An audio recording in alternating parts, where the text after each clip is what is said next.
alimasag. Gagataan natin.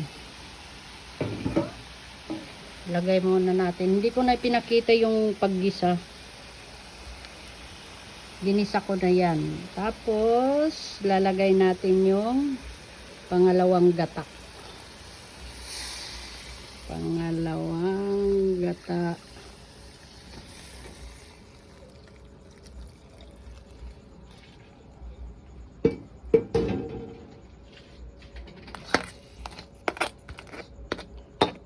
Pakuluin muna natin to.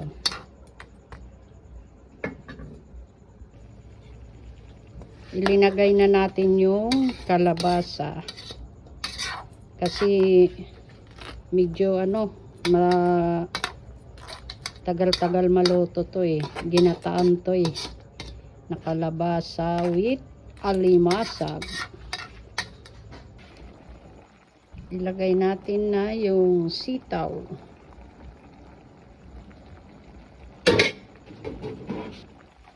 I-mix natin.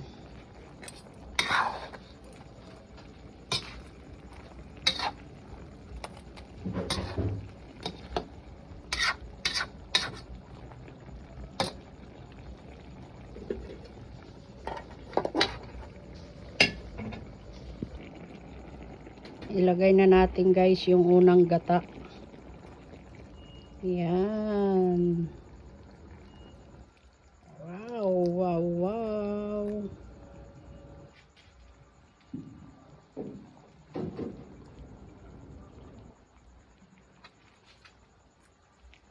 Wag na natin hindi na natin to tatakpan kasi pag tinakpan natin yung gata parang magtutubig yan, mawawala yung lapot niya.